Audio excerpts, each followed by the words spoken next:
ჯერა რომ შეგვიძლია რომ დავრჩეთ ლიგა 1-ში რა და ამისთვის ყველაფერს გავაკეთებთ. რა იქნება გიორგი აბუაშვილის მიზანი 2026 წელს?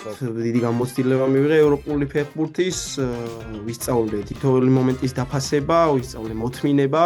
რა არ გამოვიდა პორტოში კონკრეტულად და რა აქვს დღეს შეცვლილი გიორგი აბუაშვილს მიდგომის მხრივ უშუალოდ მეცში. გიორგი, მოგესალმები, მადლობა პირველ რიგში დათმობილი დროისთვის. როგორ ხარ, როგორც ფიზიკურად, ასევე მენტალურად? გამარჯობა, კიდევ ერთხელ მოგესალმებით, სასიამოვნოა თქვენთან ყოფნა.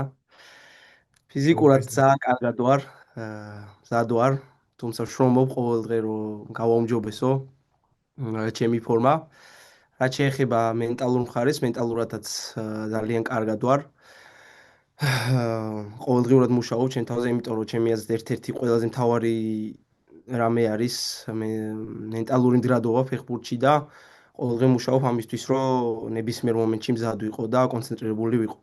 გიორგი, ახალი ქვეყანა, ახალი გარემო, ახალი ენა, კულტურა, რამდენად მარტივად ან რთულად წავიდა ადაპტაციის პროცესი საფრანგეთში?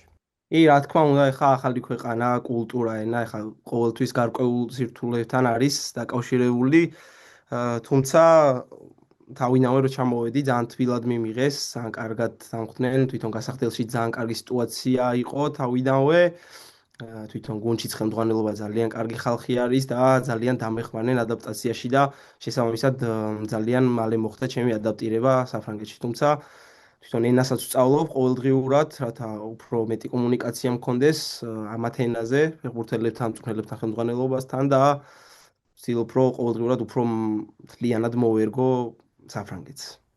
მადლობა. Parlez-vous français? Comme ci comme ça? კარგი, მადლობა. უშუალოდ მინდორზე და საფეხბურთო ასპექტზეც რო გადავიდეთ, ლიგა 1-მა რამდენად გაამართლა ან ვერ გაამართლა შენი წინასწარი შეხედულება და მოლოდინები? ეხლა გამართლა, რა თქმა უნდა, ჩემი მოლოდინები, ეხლა ბავშვობიდან ყოველთვის უყურებდი ლიგა 1-ის თამაშებს, ტოპ 5-ის ყველა თამაშს და ვიცოდი, რომ ტაქტიკურად თუ ფიზიკურად ძალიან ინტენსიური ჩემპიონატი არის, ფიზიკურად ძალიან მაგრად უნდა იყო მომზადებული და ამ კომპონენტშიც ბევრად გაუმჯობესებული ვარ და მომატებული მაქვს და ვფიქრობ, რომ ძალიან მაღალი დონის ჩემპიონატი არის. წითას ფაქტორზე უნდა გკითხვა აუცილებლად, რამდენ დიდი მნიშვნელობა ჰქონდა იმას, რომ ორი ქართველი იყავით თავიდან ერთად გუნდში? ვფიქრობ, რომ ძალიან დიდი მნიშვნელობა აქვს ამას. ძალიან მაგარი შეგრძნებაა პირველ რიგში, როცა გვერდში ქართველი ყავს და ადაპტაციაც, რა თქმა უნდა, ბევრად მარტივი არის და პირველივე დღიდან ერთმანეთს ვეხმარებით, ყველა ვარჯიში იქნება თუ თამაში თუ მოედანს გარეთ, ვეხმარებოდით ერთმანეთს ყველაფერში, ასე ვთქვათ. ამ დროის განმავლობაში რაღაც სახალისო ამბები იყო? ბევრი იყო, მაგრამ ვერ მოვყვები. არ მოიყოლება? მე რეცავდი. კარგი. რომელი უფრო ფათერაკიანი იყავით ამ დროის განმავლობაში? ალბათ ორივე თანაბრად რა. კარგი, შევთანხმდით, გასაგებია. კარგი, ახალი ქართველი და რა თქმა უნდა, ისიც გიორგი. ქვილითას ტრანსფერზე უნდა გკითხო, რა მნიშვნელობისაა გუნდისთვის და როგორ შეეწყო, როგორია მისი პირველი მონაკვეთი მეცში? პირველ რიგში ვიტყვი იმას, რომ ძალიან გაგვიხარდა ქვილითას ტრანსფერი და კიდე ერთი ქართველი შემოგვემატა და გახარებულები ვართ და თვითონაც ძალიან კარგად ერგება, ყოველდღე უმატებს და ვფიქრობ, რომ ძალიან ბევრს შემატებს ამ გუნდს, როგორც თავისი გამოცდილებით, ასევე პროფესიონალიზმით და პიროვნული თვისებებით. კი ბატონო, მადლობა. რა თქმა უნდა, კიდევ ერთი გიორგი, ოღონდ გიორგი, რომელიც გუნდში უკვე აღარ არის, ჟორჟი და მისი 9 ნომრიანი მაისური. გიორგი, რამდენად დიდი პასუხისმგებლობაა გეცვას მეცის დიდი ისტორიის მქონე გუნდში, ნომერი 9 და აქვე გკითხავ, რამდენად ხართ ხოლმე ჟორჟთან კონტაქტზე, რამდენად იღებთ და ცვლით ხოლმე მოსაზრებებს და რჩევებს? პირველ რიგში ვიტყვი იმას, რომ ძალიან დიდი პასუხისმგებლობა არის პირველ რიგში ის, რომ ესეთი ისტორიულ და ტრადიციების მქონე გუნდში 9 ნომერი მაცვია.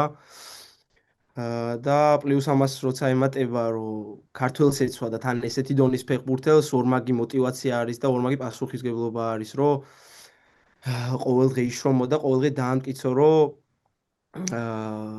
მისნაირი შედეგები გქონდეს, ასე ვთქვათ რა და ყოველდღიურად ვშრომობ ამისთვის, რომ დავამტკიცო, რომ შეგვიძლია პირველ რიგში ლიგა 1-ში დარჩენა და ყველაფრის გაკეთება ერთად. რაც შეეხება კომუნიკაციას ჟორჟთან მაგ ნაწილში რა ხდება? კი, ანუ ესე ყოველდღიურად ხ კონტაქტი არ გვაქვს, თუმცა ყოველთვის ეხა თუ რამე გოლს გაიტანს ან რაღაც მოხდება, ყოველთვის ულოცავთ ერთმანეთს.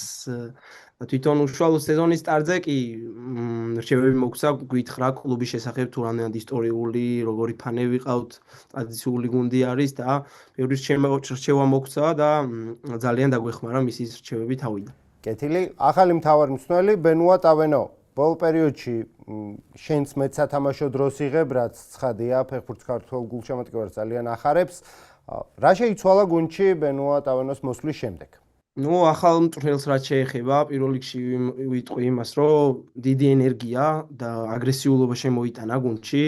ბოლო თამაშებშიც ჩანს, რომ მეტად აგრესიულები ვართ, როგორც დაცვით ფუნქციებში, ასევე შეტევით ფუნქციებში, თუმცა იყო მცირე უიღბლობები თამაშებზე, ვფიქრობ მეც ვიმსახურებდით, თუმცა მთავარი არის რომ ესე გავაგრძელოთ თამაში და თითოეულ ფეხბურთელს, მწვრთნელსაც ხელმძღვანელობას ჯერა რომ შეგვიძლია ამ ჩემპიონატში ადგილის შენარჩუნება და რაც შემეხება მე თვითონ მეც მეტნდობას გრძნობ და ეს მოედანზეც აისახება და ჩემთვის ეს ძალიან მნიშვნელოვანი არის. რა არის ის, რასაც კონკრეტულად შენგან ითხოვს ახალი მთავარი მწვრთნელი?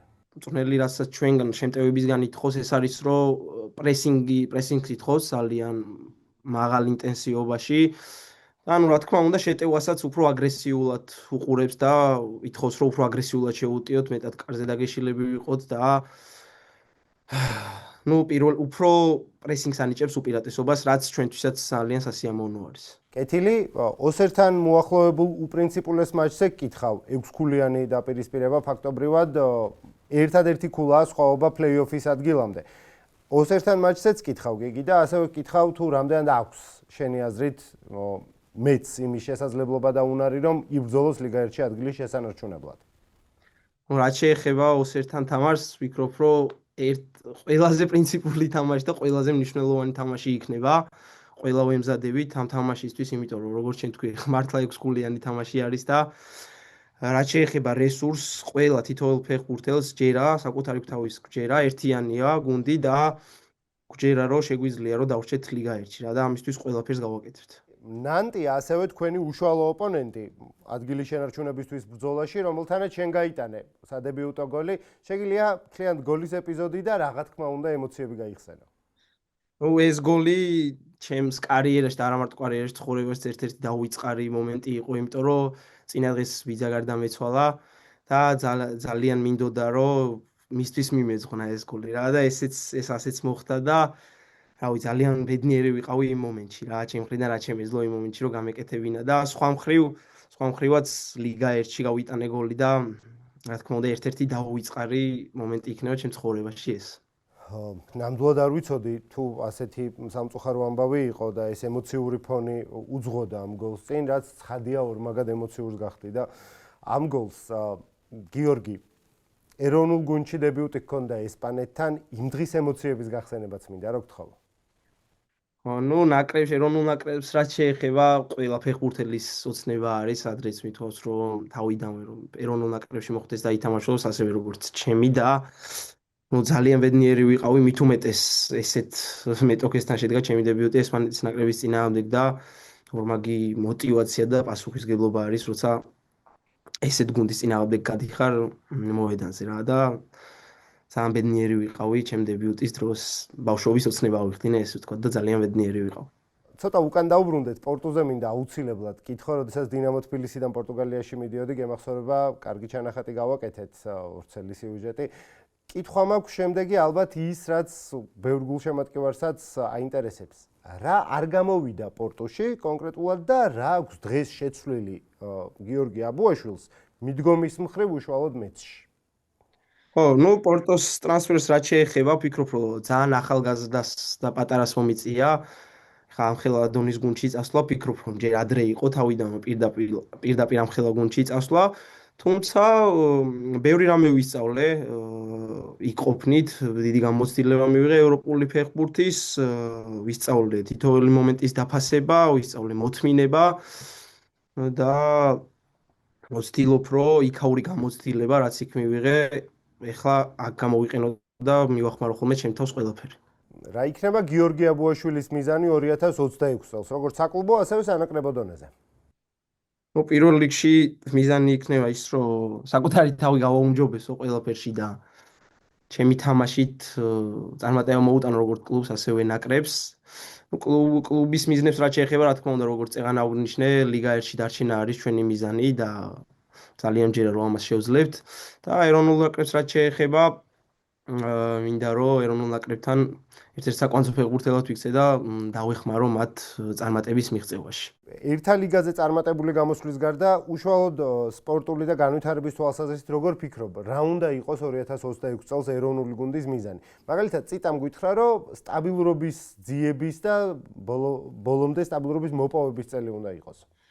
რა თქმა უნდა 2026-ში ნუ ერთა ლიგაზე პირველი ადგილი, რა თქმა უნდა, იმიტომ რომ უკვე მართალია სტაბილურები უნდა ვიყოთ და ყველანაირი რესურსი გვაქვს, ძალიან მაღალი დონის ფეხბურთელები ყავს ნაკრებში და ამის ყველანაირი რესურსი გვაქვს, რომ ნებისმიერ მეტოქესთან გავიდეთ მოსაგებად რა და ვფიქრობ, რომ ეს ასეც იქნება და დიდი წარმატებებს მივაღწევთ 2026-ში. გიგი, მადლობა და ბოლოსკენ ხო არ იყო რაიმე ისეთი თემა ან კითხვა, რაზეც საუბარი გსურდა ან ელოდი და მე არ დაგისვი ამასთან დაკავშირებით შეკითხვა. არაფერი, ერთადერთი ფანებს მინდა, როგორც კლუბის, ასევე ნაკრების გულშემატკივრებს მინდა მადლობა გადაუხადო და ჩვენი მხრიდან ფეხბურთელები ყველაფერს გავაკეთებთ, რომ მათი ნდობა გავამართლოთ რა.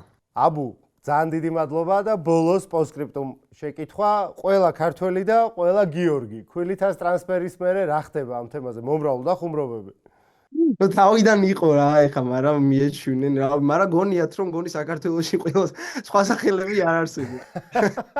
მაგრამ ფანტაზია რო გვაქვს, ამას სამაგეროდ მინდორზე ვადასტურებ. ო, კი, მაგას ვანახებთ ყოველთვის. გიორგი, ძალიან დიდი მადლობა დათმობილი დროისთვის, კარგი ინტერვიუსთვის, წარმატებას გისურვებთ. თქვენც ასევე წარმატებები. და შევხვდებით სანაკრებო შეკრებაზე.